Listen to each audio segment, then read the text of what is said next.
then. Hopefully there's not too many more people jumping on.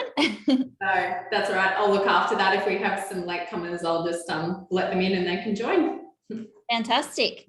All right, so welcome everybody to today's sports science meetup. We've got the privilege of speaking with two very talented ladies in sport. First up, we've got Shadine van der Merwe. Shadine is an elite netball athlete. She plays for South Africa in the Women's World Cup, Netball World Cup. And she's also playing for the Adelaide Thunderbirds in the SSN.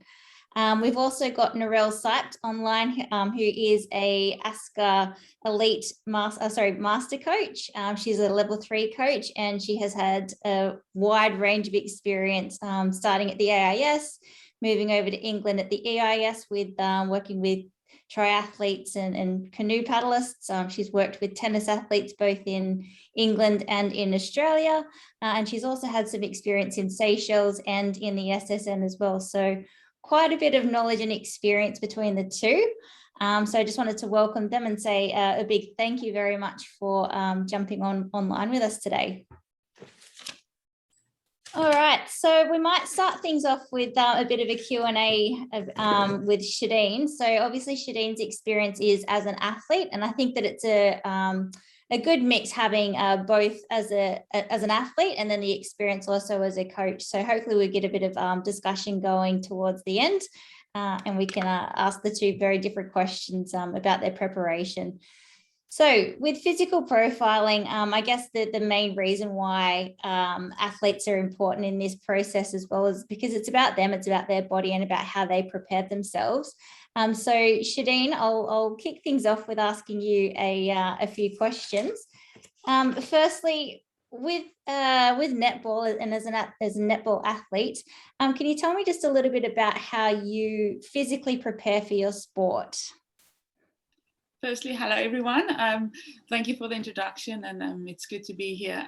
I think physically it's very important to keep your body strong, and that's gaining in the gym, especially because like today, netball they say it's a non-contact sport, but it's changed over the years where it's very physical and you have to be able to be strong and contest against your opponent as well. So I think for me, preparing for going physically strong, I have to make sure I get into the gym and do a lot of work in the gym and also on court where I gain their physically strength as well, because you have to be able to work against the body and make sure you are aware of the contact against your body. So you have to be strong. And I think one thing that needs to be very physically strong is your core, because that stabilize yourself as an athlete and make sure like you contract all your muscles so you can it help not get injured. Yeah, fantastic, Shadine. And I know when I was working with you, core strength was one of the big things that we focused on, with lots of trying to push you off balance and maintain stability on your feet. Yeah, definitely an important quality to have. So speaking of that, do you think that the physical capabilities and the physical qualities differ between the different positions? So for instance, how does it differ from your position as a wing defense specialist compared to somebody like Lenice down the other end in shooter? Yeah, I think in the midcourt where you have your wing defense centers and wing attacks, we both focus on like being strong, and where for Lenice that's in the circle, she needs more upper body strength as well to make sure she holds the position for an over ball or stuff like that. So, but in general, it's important for all the players to be strong. But I think there's a slight difference between a player that plays in the midcourt and someone that works in the circle, where they have more the one-on-one contesting and need to be strong in the upper body as well. Yeah, fantastic. And certainly over the weekend, there was some collisions down at in the goal circle. I'd hate to be some of those girls playing at the moment. It's become very, very physical. Yes. Just out of curiosity, Shadine, so as Narelle will probably allude to later, as coaches, we have our own way of measuring performance and measuring physical qualities. Are there any way that you measure your own performance either in season or in the preparation phase?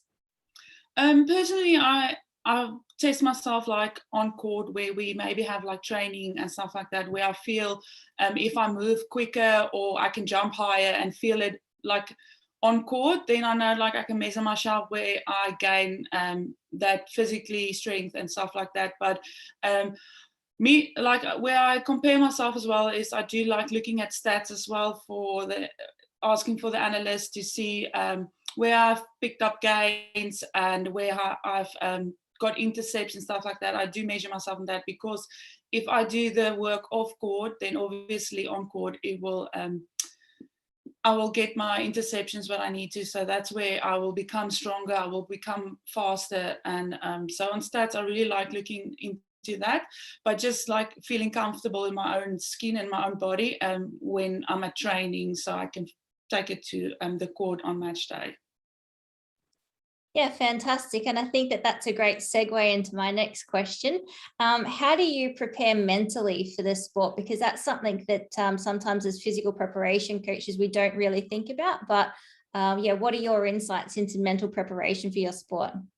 Mental preparation is very important for, I think, any athlete. I know your brain is so strong, and it has more power over your body that you actually think you have. But every week before going into a match, I will do a mental visualization, and I work with a guy named David, and he really tries to let my body switch off so I can mentally prepare, and I visualize by closing my eyes and stuff like that, preparing into the up and coming match, and especially to visualize and see the opponent I'm coming up against, so that I'll be sure like what to work up and what can happen. And I mean, with mental viz, it's very important so that your body can switch off, but also be alert all the time. Yeah, fantastic. And so other than sort of mentally switching off, is there any strategies? You mentioned like comparing yourself against your opponents. Do you watch videos, or do you do anything like that to help prepare?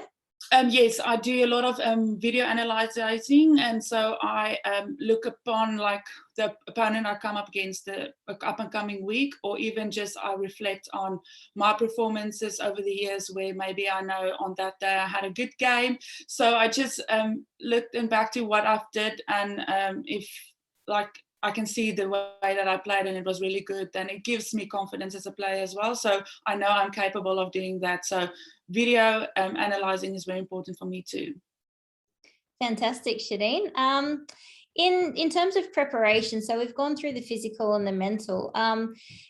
Does that differ between competitions? So obviously your current employment is with the ESSA, but how does that differ when you've got international tournaments like Netball World Cup where you're playing multiple matches within a week? Yeah, so obviously with SSN you've got more time, so preparation for that, it gives you the ability to make sure you have a week before the next match, where in a World Cup you play basically condensed season in a week and a half. So the turnaround is very important, so you have to like switch off from the old game and focus on the new game. So the preparation there is obviously with a short turnaround, you have to be more adaptable with international competitions like a World Cup, where you come up against the best in the world and different types of style of play, where when ESSA, I think like we all play on like a certain type of netball, where when you come against in a World Cup, you come up against like players, like especially like if I can compare to the African teams, they don't have the structure. So it's very important to make sure like you adapt to that as well, because where we know how the England players play, we know how the Australian players play, where Africa, they don't have a structure. So for us, preparing for all the different types of style of netball is very important, so you can expose them on the court. Fantastic. And it sounds like a big challenge, because as you alluded to, there's very different netball styles coming from the different nationalities, whereas compared to like the SSN or Vitality League in England, they tend to have a bit of a mixed bag. So you kind of expect that, you know, the teams will all play the same sort of structures, but the players and the individuals will have their own individual flair. So when we're looking at your physical preparation for those two different sports, well, the two different competitions rather. What's the main differences and the main challenges that you would find compared to like your SSN compared to your World Cup preparations? Well, I'm very like honored being in the SSN, and I think it's very professional. So it's your work environment. So you do netball for your work, and that's what I love. We're unfortunate when we have international duties, we don't have as much time as we always hope for, because going into a competition or a tournament, usually we only get together like a week before we have to leave because of financial problems as well. So for us, we have to come together in a training camp for a week and a half before heading into a test series or stuff like that. So the time we have spent at international level is very limited, and I think the time where you are in SSN environment, you're away from home and it's your work, so you do it for about 6-7 months. So when we come together as international team, the time is limited. So we make sure we work hard the time that we have and just head off, because and then all the other elements need to fall in place, the preparation, the video analyzing and all that stuff, because you have such a short period of time to prepare for your up and coming opponents. So for international duties, we don't have a lot of time together, but whenever we do have time, we make sure we make use of it. Quality over quantity, hey? Fantastic, Shadine. Can you tell me a little bit about your off season now? So once the SSN finishes, what does that, the period between the next season look like for you? Well, obviously, when I finish SSN, I make sure I do take a bit of off time for myself, even though I take 2 weeks rest totally, because when I go back to South Africa, it's straight international duties, where in the middle of September, we already have a training camp, and then we'll head to Jamaica. So the net will just keep on going, because usually our international duties is from October till January, where the SSN then starts from February till September or so on. But yeah, no, so obviously I make sure I rest 2 weeks, and then I have to be switched on again. So I'll be ready to represent my country in the next tournament. Wow, so there's not much of an off season then for international athletes. It's a quick one. So in that 2 seasons, obviously you're prioritizing your recovery then, both physically and mentally, which sounds like it's a fair prioritization given the fact that you're so busy in your SSN off season. So talking again just about the mental qualities. So do they differ between in your 2 weeks in your off season compared to when you're in season, and how do you sort of rejuvenate yourself to perform 50 weeks of the year?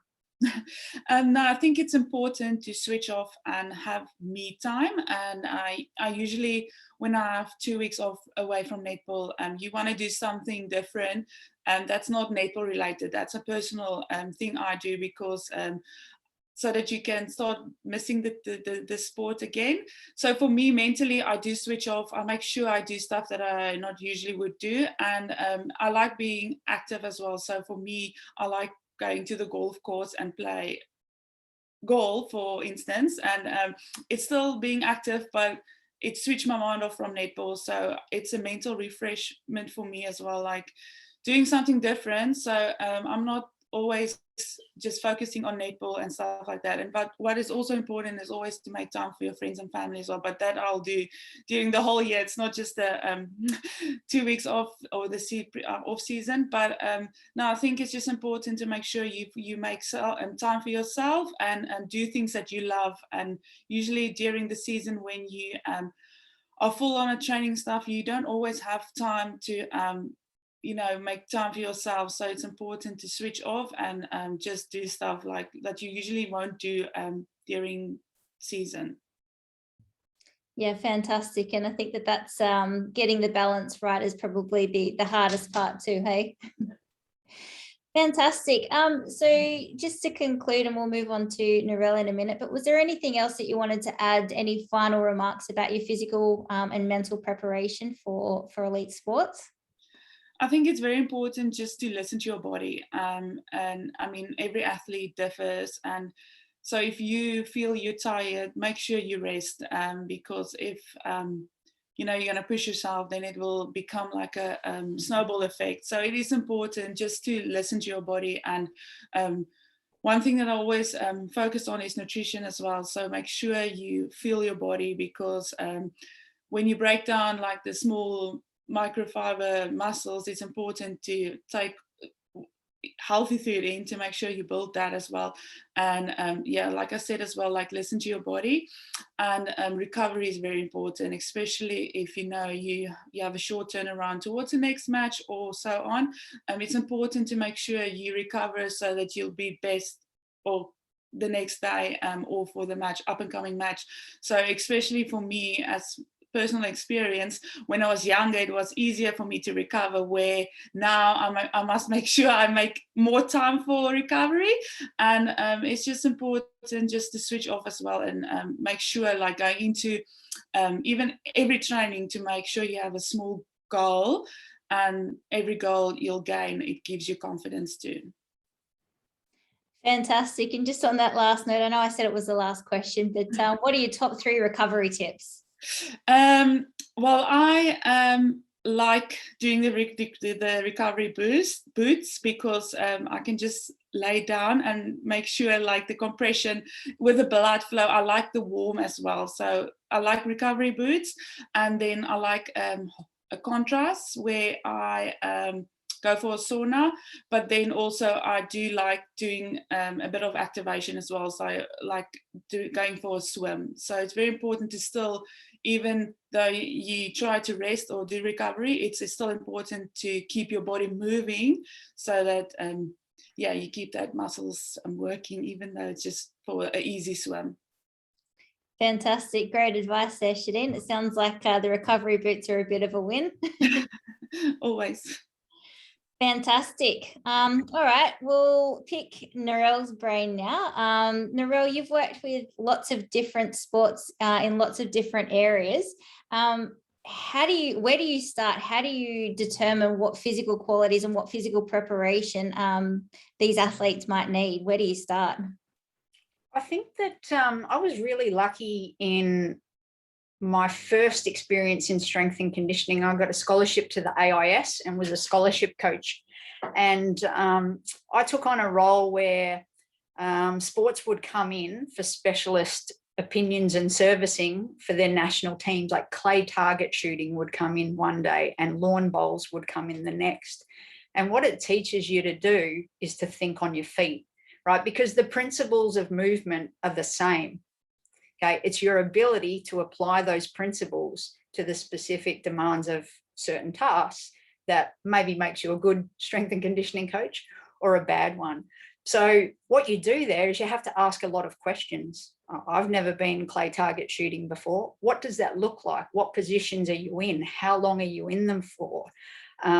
What do you feel is the difference between the Olympic champion and a national champion in Australia at the moment? And get them to talk, and then try and give them some ideas and shift it around. On those sports, though, that once you get a foothold in, so perhaps when I was given the boxing team, for instance, and I think a bit of humility to go to, we had an East German coach at the time who never wanted strength and conditioning support, let alone from a female, right?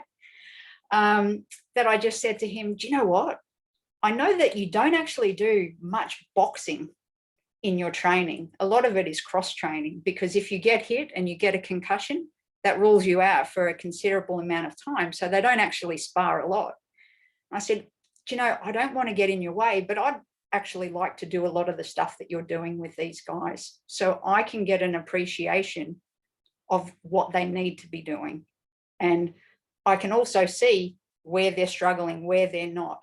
Then we'll do some assessments, how fast do they need to be? So amateur boxing, different to professional boxing. Professional boxing, you might be going for the big KO. In amateur boxing, it's about scoring. So you get in and out. So the speed of your movement, the accuracy of your movement needs to be really spot on. So it's just understanding those little intricacies of each of the sports that you have to deal with, I think, and you only get that by asking questions and submerging yourself in those sports. Obviously, technology plays a huge part too. You know, I worked with sprint and slalom canoe in the UK, and this is how old I am, right? So I'm talking like, I feel like the Flintstones in how I talk about technology.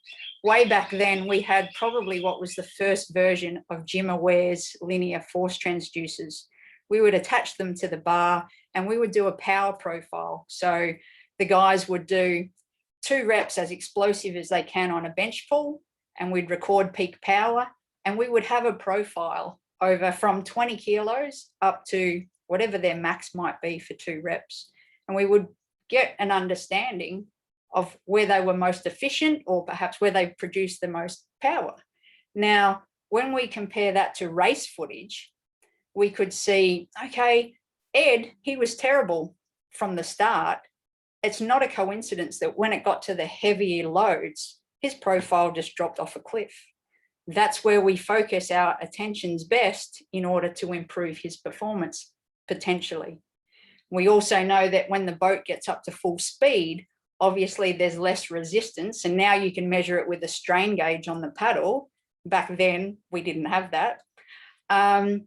But perhaps it's the equivalent of 40 kilos. So if that's the case, then we need to work at shifting that graph, peak power, at 40 kilograms up. Because at the start, the coaches would just say, I want them to get better. Well, what does that mean? Does that just mean moving the entire graph up? Is that going to achieve a result? And we had some fascinating discussions.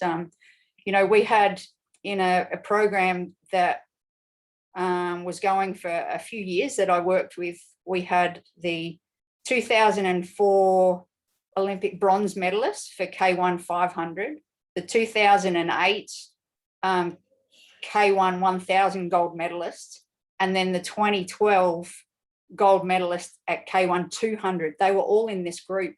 It's interesting going back and having a look at their profiles. But say this is 2006 that I'm working with them. The guy who did well at 2004, he's the pin-up boy. Everyone wants a power profile like his. So the coaches would say, I want that. And some of the guys would match it, but still not be fast from the start. And it wasn't until you add another layer of analysis that you can say, okay, let me look at video footage of the start. And when we looked at it together, and I'm no expert in canoeing, but if you're tight in your hamstrings when you're sitting up with your legs out in front, you're going to have your pelvis rotated. And as a result, when you put the blade into the water, it's going to be closer to your hip. So the distance that you can then pull the paddle is reduced. So even though he could apply the same amount of force, he did it in a short period, and he wasn't accelerating as hard and fast as the other. So by working on his hamstrings and his posture, he's able to get the blade out in front of him a little bit further. That improved his start. So it wasn't all about that power profile. It was actually looking at a more extensive package than that. Yeah, that's not for a breath yet, have I?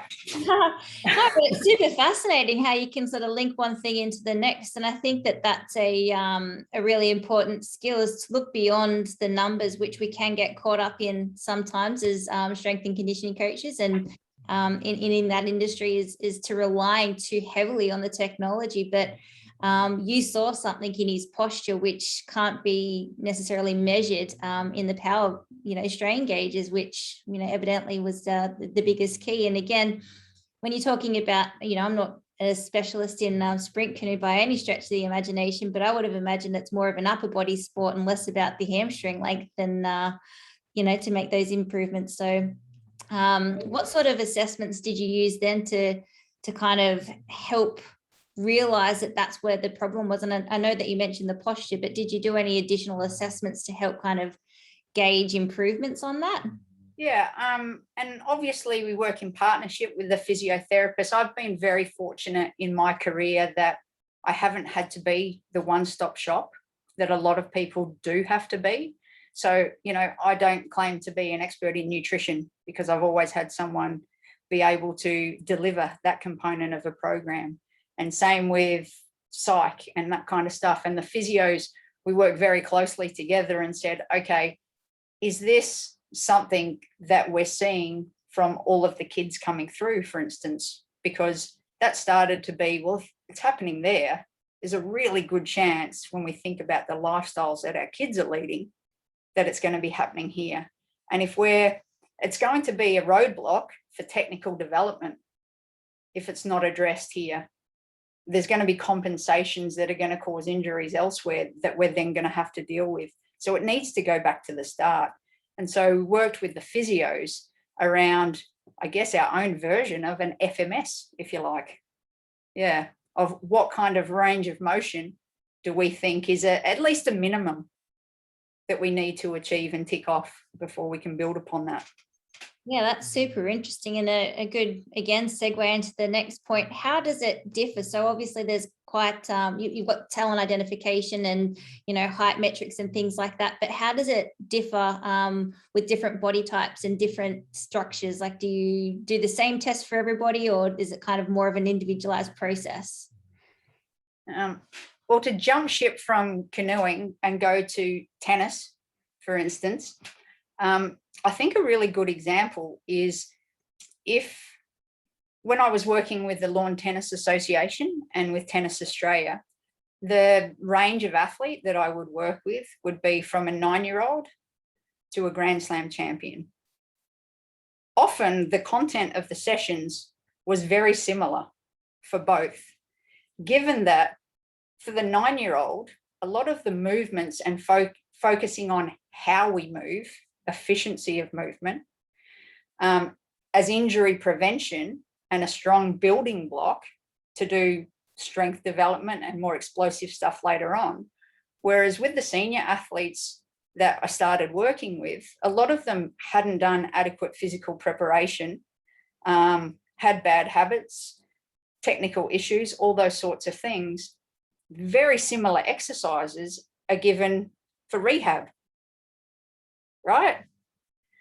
So I guess over time, what that enabled me to do is have this picture of a tennis player needs to be able to do A, B, C, and D. Okay. Now I'll look at how they move and I will assess their strength and their range of motion. And even some things like, once you've had kids in programs for a little period of time, even comparing your squat jump to your counter movement jump, are they able to use those elastic properties in their muscles effectively? Does that information tell me that I'm better off just investing more time in maximal strength development, or can I move on to do some more complex, low amplitude or even higher amplitude training that will be a benefit for them? So where are they at now, and what will really help them achieve the end goal that we need, rather than just, well, they seem to be doing this really well, I'm a bit bored with it, they're a bit bored with it, let's take a different path. And with tennis, it becomes really important because, unlike any other sports, you've got changes of court surface. And a change of court surface nearly makes tennis 3 different types of sports. Because grass, the ball just slides through, it's low, people get sore backs, they roll ankles on the grass. They have to minimize their swings because it's coming through so quick. When you've got clay, you've got more time when you slide, but of course, groin becomes a problem. The balls bounce up higher when they land on the clay. So people are trying to hit up here. They get lots of neck and shoulder issues.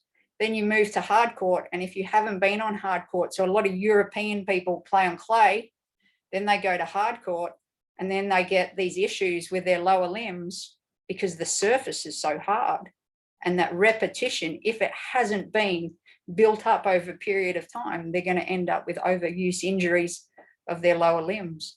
So with tennis, there might be 8 changes of court surface in one season. Okay, if you have a look at someone like Ash Barty, she played the French Open in May. She was injured, went to Wimbledon, July, And then she's gone to the Olympics. Clay court, grass court, hard court in the space of 2 months. That's hard, really hard. How do you prepare them for that in saying that they're all very different? There's not a lot of time period between each of them. Where does the training start? Like, how do you attack that beast? Yeah, and I guess for a lot of the senior players or someone in the top 10 or the top 50, you know that you're going to get into every tournament that you want. So you can plan your schedule well in advance. And if you know that you're playing the Australian Open, and then there's a few tournaments that are really important that continue to be on hard courts, and you'll move to clay in April, then I need to start doing work to condition the groin, the shoulder, the neck, all that kind of stuff at the start of March. Okay, I can't be waiting until it's happened and then try and play catch up. I need to prepare and have a transition to ease that in.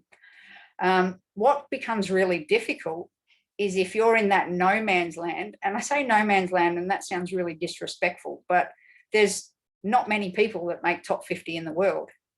So maybe from 50 to 500, you actually don't know what tournaments you'll be able to get into.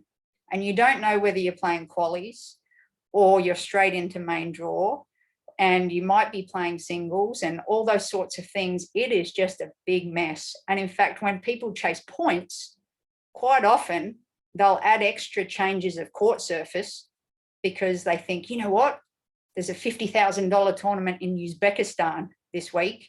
I reckon no one will go. Who would want to go there, right?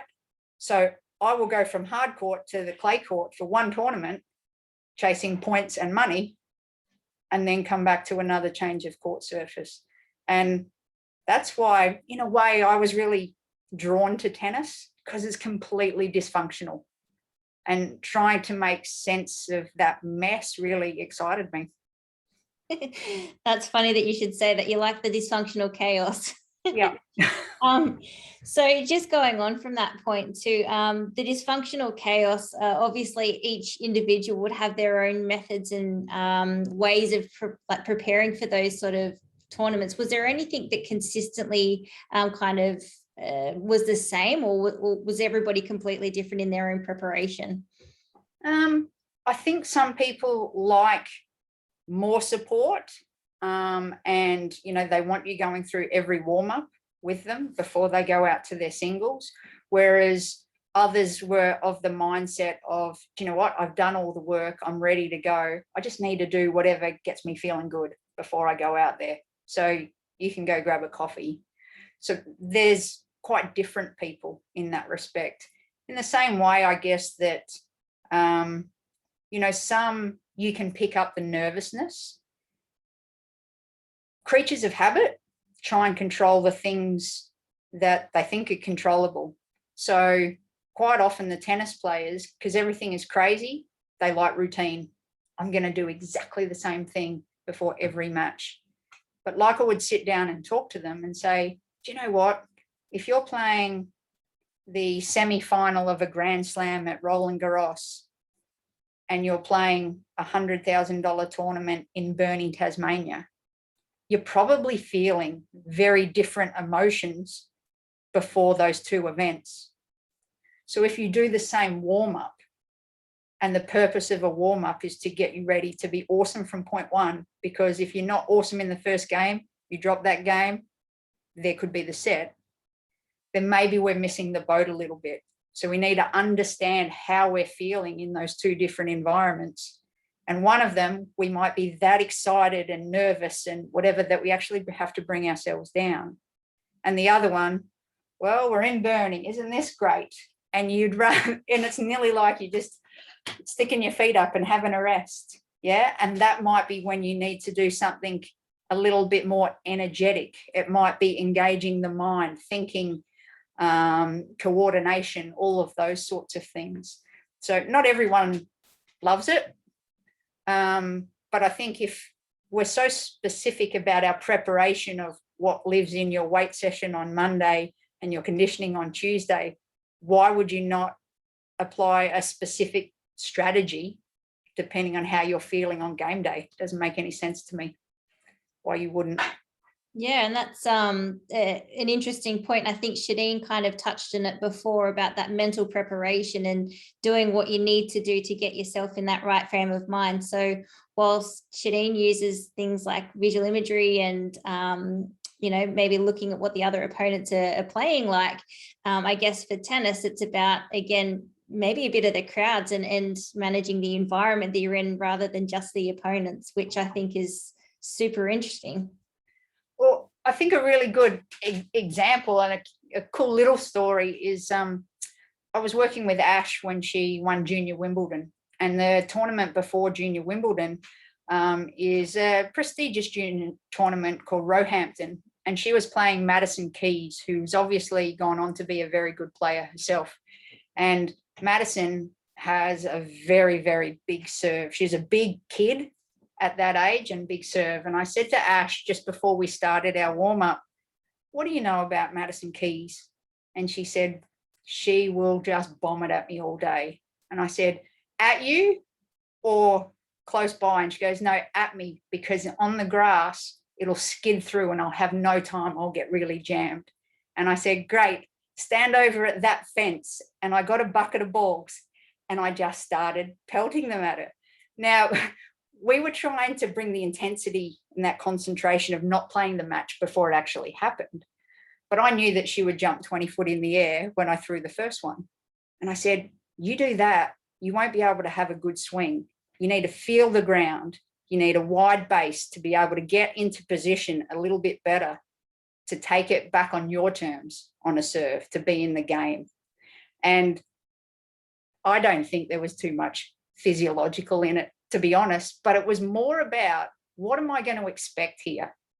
And if I feel like I'm better prepared for that, then maybe I play a little bit different and a bit more positive. Yeah, fantastic. And I think that that's saying a lot about the mindset. Throwing balls at somebody is pretty scary, but getting used to the fear, it's a nice introduction to it. So you just mentioned about Ash's typical serve, you know, wanting to jump really, really high, and she had to change her stance based on this one opponent. This is her return of serve I was talking about. Yep. Yep. Sorry, forgive me, not a tennis expert. That's right. How would you then adjust, knowing that she's potentially got multiple different opponents within that same tournament? How do you manage the different postures and different positions that she might need to get in? Or is it just that she's just that good of a player that she knows it by heart? There's help. There's people that do analysis. My partner, he is an elite tennis coach, and he does a lot of the, I guess, scouting of the top 200 women. And so they get to know over time, okay, at Juice, where is this person going to serve? 80% of the time they're going to serve T, and they'll know this and they'll be playing the strategy out. The thing with Ash is that if Ash executes well, she has the hands and the skill that nobody else has. So rather than looking at her opponent, yes, she'll want to know where the more susceptible stroke is. You know, do I need to play her backhand more than I play her forehand? Can she not handle a slice? Does she not like the ball coming up really high? She's got no control. And so knowing what they don't like helps you determine a little bit how you'll play. But someone like Ash can just play. Just play. Where others might be thinking, okay, I know their weaknesses. I want to keep it at my strength. So how do I construct the point to get the ball I want that will give me a chance to hit a winner? So it's very technical in that sense, rather than, you know, just running along the baseline and waiting for an opportunity. Yeah, it sounds very different to some of the other sports that you've had involvements with, like canoeing and clay targets. I can't imagine that they would have the same complexities as tennis. No, but you know what? They all have different characters, and those quirks are what you have to kind of negotiate and work around. How do you make it meaningful for the people doing it? Because if it's not meaningful, they won't do it, or they won't do it properly. Yeah. Yeah. And that's a really good point too. I think that, again, it comes back to that mental preparation and what's important for that particular game and that particular set, as opposed to the big picture if you just want to be an elite level tennis player. Yeah.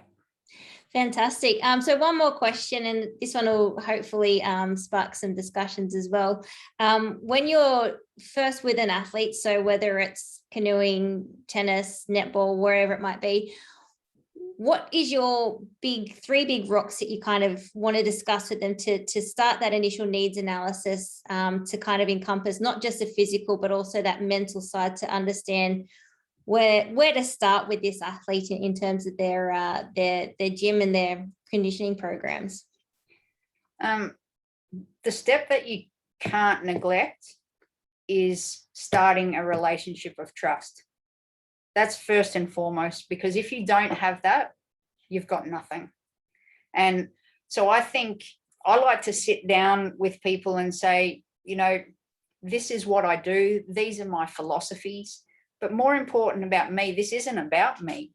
This is about how I can help you. So can you tell me a bit about your experience, where you want this journey to go, like what your ultimate goal is, and maybe even talk to what you've done before, what you liked, what you didn't like, because that will instantly give me some information, or things that I need to explore further with them.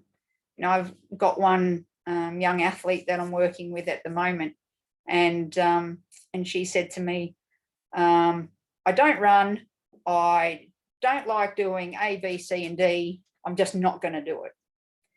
And I thought to myself, well, the first thing is I need to give her things that she feels comfortable with, that will still challenge her, but comfortable, in order to build her trust. And then I will show her that she's actually competent enough to try. And that trying, and in her mind failing, it's not a fail at all. That's where everything needs to go if she wants to realize just how good she can be. And one thing I'll constantly say to the athletes is, at the start, I'm going to believe in you more than you believe in you.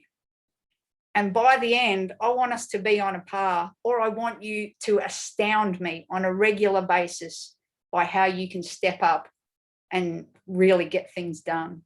And I think, you know, saying that you believe in them, that's an awesome step, isn't it? To create trust. And also saying, do you know what?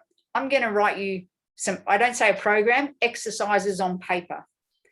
If you see exercise 1 is burpees and you hate burpees, there's a good chance that you'll see burpees, you won't do burpees, and then you'll say, oh, I actually don't really like exercise 4 either. I'll miss that one out because I've already missed one. It doesn't matter. So there's more than one way to bake a cake. So if you look at your program and you see an exercise you don't like, or you don't understand why it lives there, then either we're in the session together and you just tell me, or if you're on the road with tennis, you ring me up or send me a message and you're like, I hate that exercise. Is there something else I can do? And usually there will be. On the odd occasion, I might say, there are other things that you could do. It's going to take you twice as long to get where you need to be. In tennis, we don't have that time. I think it's really important you just get stuck into this. Yeah. And just by respecting their opinion and their thoughts, again, to me, I think that strengthens the trust and the relationship. Yeah, for sure. And it's all about give and take. You can't be seen as a dictator, because at the end of the day, it's their bodies. You know, you're putting them through this physical stuff, and if they're not happy or on board with it, and Shadine, you'll probably second this as well. It just becomes unenjoyable, and you become a little bit resistant to wanting to do anything that they say. So definitely, it's a relationship, and I think that it's important that that you work on it and constantly, work together as a partnership as opposed to a dictatorship. So, no, fantastic. Well, that's about all of the questions for me. Thank you very much, Shadine and Narelle, for your pearls of wisdom. Did anybody have some questions now from the crowd?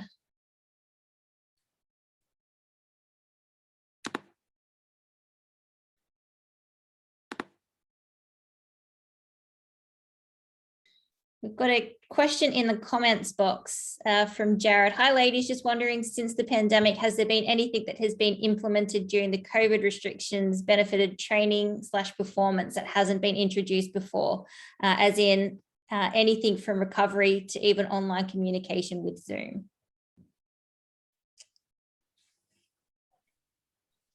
I don't want to dominate, but I'll chip in. The beauty of having worked in tennis for an extended period of time is that you have remote athletes all the time. And previously, to be honest, we didn't use the technology available like Zoom and things. Somebody would be in Europe and it would be 3 a.m. in the morning here, so we wouldn't catch up. But we would have communication systems to discuss how things are going, ways to quantify workload, all that kind of stuff. What I've found with my clients that aren't necessarily tennis players, some are, but some aren't, is that actually just the connection of seeing and speaking to someone on Zoom. A lot of them went, you know, they resisted through, we're in Melbourne, 1st, 2nd, 3rd and 4th lockdown, resisted the temptation to do work online because they're like, oh, it won't be for that long and it might feel a little bit weird. And it's amazing how many of them have said, I don't know why we didn't do this before. Like, it's just nice to talk. It's nice to have someone give me feedback. So I, you know, because if I'm doing things by myself, I don't know if I'm doing them well or not, right? And it could be counterproductive. So in that sense, it's been nice and it feels like it's being helpful, and that's very rewarding. It's very different, but it's still rewarding, just in a different way. Yeah, fantastic. And Shadine, you've obviously been through 2 COVID cycles now in the SSN. Do you have anything further to add to Narelle's comments? Well, yeah, on a personal experience, I remember last year we went to Australia, and then 2 days before South Africa had a lockdown, they sent us back home. So we went back home for a total 5-week lockdown. So it gives you the opportunity to be creative, because you'll go back to doing home workouts, and you learn much more about your body as well, because now you're just doing body weight exercises, and it just, like I said, it gives you the opportunity to be creative, and obviously the time you have so much time when you're not allowed to go out, so you'll try to keep busy. And I even had like my mother trying to attempt some of my exercises outdoors in the backyard, because we weren't even allowed to leave your house, so we just had to train in the backyard. And I mean, a lot of people, I think it gave a lot of people the opportunity to actually exercise, where some of them never maybe even did anything, and now with lockdown they try to be active, so they'll just do, there's a lot of like creative ways to do body weight training. And I think for personal experience, it I just learned a lot from my body, and I knew like I have to put on extra yards in, because I only have a certain of time where I come back to Australia in the SSN environment with elite athletes. So you just need to, you have to work your body in such a way so that you can, when you come back, be adaptable in going into a gym again, and make sure you still have gained muscles. Yeah, definitely. And I think that some of your training programs would have been quite congested, particularly when you're in isolation and coming back from those trips, from whether it be, South Africa back to Australia, vice versa, or even in the current situation, going from state to state where they've still got mandatory lockdowns. So credit to you. And I think that it's a huge testament to be able to just get it done. We've got another question here. This one's for Narelle. If you identified a valid physical weakness in an athlete, how much extra time would you typically spend on that weakness versus general training? Good question. I think it depends on whether that weakness is contributing to an injury, has resulted in an injury, or whether it's just identified without any manifestation in a negative sense so far. Because if that's the case, then at the moment it would appear that it's managed, but it needs work, but it perhaps wouldn't get extra attention, or too much extra, as in separate sessions addressing that particular weakness. Whereas if there is an issue, a weakness causing a problem, an overload of another structure, then essentially you have to spend all your time doing that. And it might mean that, I don't know, use another example. Another professional tennis player would get a shoulder injury every year when she moved onto clay. And, you know, she's done internal, external rotation with TheraBand until she's blue in the face, lots of scapular retractions, all that kind of stuff. It doesn't matter. As soon as she gets on clay, and maybe it's the balls coming up here, she gets in all sorts of trouble and develops humeral stress. Now, that's also her best surface. The French Open is at the end of that season on clay, so you don't want things to crack and break by the time you get there. And what we did a flip around to say, what are the possible reasons why this arm is experiencing an increase in strength?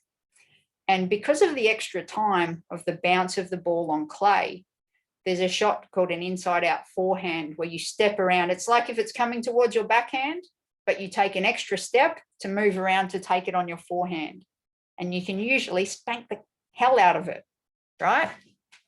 Now, when we looked at that movement, this individual was taking 38 steps to get into a position to hit the ball where it should have taken 2. And when she got in her setup position, her base was so narrow that in order to hit the ball with any speed and power, you can get it 2 ways, arm speed or body speed. Because the base was narrow and there was no bend in the knees, there is no possibility of generating body speed, so it has to be arm speed. That arm speed was causing stress on a humerus, also causing over rotation. So if that ball wasn't a winner, she's facing the other way on the court and she's exposed out on her forehand side. So part of the shoulder rehab for that individual was looking at the width of base and footwork to ensure that she could use the summation of force through legs, hips, trunk, like we were talking about before, in order to get the power on the shot rather than just swing really damn hard. And that just meant every day in practice, we didn't necessarily have to do too much special. So we did some boxing exercises that perhaps helped get the feet in the right position, but it's making sure that the technical coach and the strength and conditioning coach are constantly reinforcing the positions that are required and not letting them get away with poor position. That's a fantastic response. And I think, you know, as coaches and as people that are working with clients and athletes, the tendency to want to do more to work on an injury or a weakness can sometimes manifest in having catastrophic effects. You know, we end up doing more damage than good. So I like your strategy of maybe not necessarily spending more time on, you know, creating additional strength that's not maybe required, but just looking at how to solve the puzzle in a different frame. So great question, Scott, and great answer, Narelle. And I think that, yeah, maybe you guys spent a lot of time on figuring it all out, but the athlete probably didn't have a additional too much time spent on it. We've got another question here. I think this one's for both of you. It doesn't specify, but how do you handle professional athletes who are comfortable with their own warm-up and cool down, but they don't get any activation or proper cool down, and they say it's always worked for them? So I'll throw over to either of you. I think that both of you could answer this in maybe slightly different ways. Shadine, you go. Well, I obviously think it's important to do warm up and cool down. And if you have your S&C coach there, it's important to follow their guidelines because they know what they're doing. And especially like it's going to come down to discipline as well. If an athlete doesn't want to cool down, it's going to it's going to affect them in a way where there's no proper recovery and stuff like that. But for me as a personal athlete, I do like making sure like I do have proper cool down, and so that it's important for the muscles to switch off as well, so you can be recovered for the next day or so. So just on a personal level, I think if you do activation or recovery, it's important to do it like with a full intent and not half-hearted. I'm probably a little bit more in your face with my response if someone told me that they've always done it one way and it works for them, because unless you're Roger Federer, there's probably always room to improve, right? Yeah. So that would be my first response. But certainly in the tennis context, one of the things, particularly when athletes are on the road, is they'll say they're time poor. There's a lot of time going from a hotel to a court, waiting around. You don't know what time you're going on. You might be finished at 9 o'clock at night. So the opportunity to do work can disappear if you're not organised. So what I'll say is, if you add in, for a lot of my athletes, we'll have some exercises that they choose from a table that they include into their warm-up. Those exercises are injury prevention exercises, but also activation exercises. So every time we have a training hit or a warm-up hit, there's at least 10 to 15 minutes of those. When you play a match or you finish training, you hop on the exercise bike, because every court that they're at has an exercise bike, and they will do a low intensity cool down on the bike whilst we do a debrief. What were we looking at trying to get out of that session? Did we get it? Where will we take the next session? So by adding those things in and making sure they're locked in and not neglected, you might get 3 hours of injury prevention work and 3 hours of low intensity aerobic active recovery in a week. That is significant for anybody. Yeah, that's fantastic. And secondary to that as well, the debrief, you've also got that mental deload as well. So I think that you're ticking all boxes with that. And it's, again, just about time management and what's working for the individuals. Good stuff. Do we have any other questions? No. Kelly, do you have any questions? Sorry, Chrissy, I've just got a question for Narelle. Sure. Kind of just to back up the last question. In the past, if you have worked with team athletes and team sports, how have you dealt with athletes who tend to be kind of lazy and disruptive in the group? So like maybe they won't want to perform the warm-up properly, and that will influence other athletes. But then when they get to the field, they kind of outperform everyone else. So they almost feel like they don't have to contribute to the, putting in the hard yards, because they're already performing so well on the field. So just basically, how have you approached that in the past? I think I always start with having a conversation with that individual to see why they don't want to do what everyone else is doing, and is that feeling like they're better, they don't need it. And then I would play to the side of them that's, because you're very good at your sport, you're a leader amongst these men and women. People follow what you do. Yeah. We're using you as the benchmark. If you want this team to succeed and get better, which then everyone looks fantastic, I need you to continue to work just as hard, because they will chase you. Otherwise, they will go straight past you. And there's a couple of things there. Everyone likes being a leader and feeling like, particularly I feel like people that make those kind of comments like to be leader, to be seen to be higher and better, and don't need to do things. The other thing I'd say is, occasionally when people have made those kind of comments to me, it's because they feel that if they put in at the start of the session for a more extensive warm-up, for instance, that they'll run out of gas by the end. So I'll explore that. Are you finding that you're getting tired through your session? Are you worried about that? Because there's a reason that they're not doing it, right? So you need to get to the bottom of that reason. Yeah, fantastic point. And just to throw my hat in the ring with that one as well, I liked your way of, I guess, dealing with people's warm-ups and making it individual by giving them a list of different exercises. And so giving the athletes some autonomy there as well makes them, again, less feel like it's a dictatorship and it's their choice to do these things. And that can be so empowering as well, I think, Narelle. So, yeah, good job. Any other questions from the group or from Kelly? I won't be shy this time. Hello, it's Scott again. Thank you for your great answer, Narelle. It's sort of a similar question to before, I guess, but so if there was a physical issue that was actually a physical issue and not necessarily a technique-based issue in their sport, would you tend to, and you did allude to this a little bit before, but would you tend to value, say, group-based thresholds or individual-based sort of baseline measures? Like, I guess in your experience, which one have you typically found the most value from? Hey, Scott, it's a really great question, and probably, you know, that's changed throughout my career. Very early on, you know, I worked probably more in team sports than I did in individual sports. And over the last 10 years, the majority of my focus has been on individuals.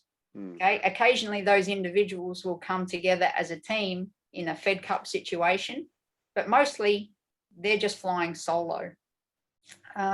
So what I tend to do is look or address things with their coach and say, okay, if we're trying to get an extra 20 k's an hour on a serve, and let's look at the position that they're in on the serve, and they're not utilizing their leg drive.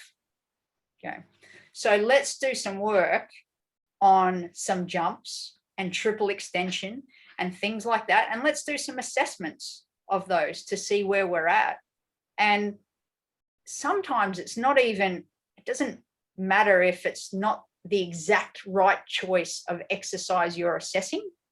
Sometimes it can be the very fact that the person starts here, they work on something, they get to here, and the confidence that they take through from that into the other exercise, into their tennis serve, is enough to get the job done. Sometimes you might have to deviate, go around roadblocks, and you might find that there's 4 or 5 different things you have to try in order to get the end result.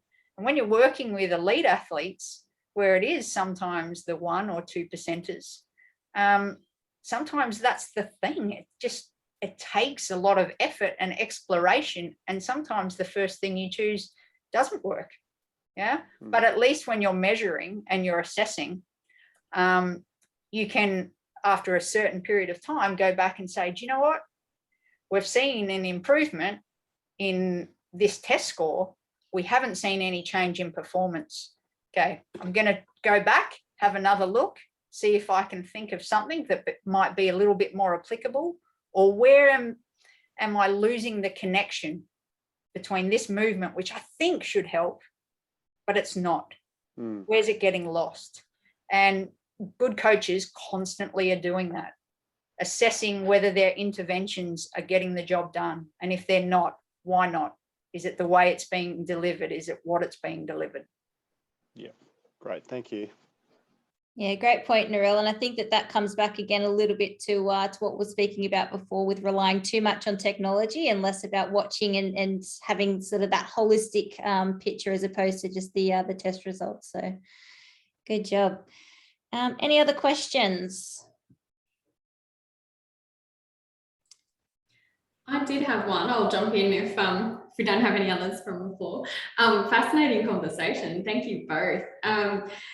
Narelle, you caught my attention before when earlier on you were talking about the talent identification and the youth development, and it sort of brought me back to, as a practitioner working with many coaches who would get these elite athletes at basically the top of the triangle and complain about all the bad habits they had, which were obviously developed at a young age. And if we're talking about, developing young athletes through a pathway to get to elite, and we obviously have performance determinants for them to be successful at that level. I was wondering, in your experience, have you seen any sports that do that well, that take these performance determinants and basically reverse engineer things back down to maybe a certain stage in the youth development process? I think of organisations like the Rugby Football Union in the UK, and I helped them set up their level 4 and level 5 coaching certification. They were very innovative in the way that they wrote a syllabus of development, if you like, for long-term athlete development.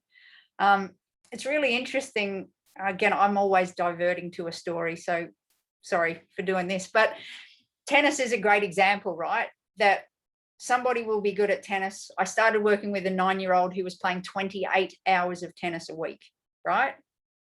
It's quite excessive, right? Where do you go to from there, right? And if you don't have a strong physical base, like that's a recipe for disaster.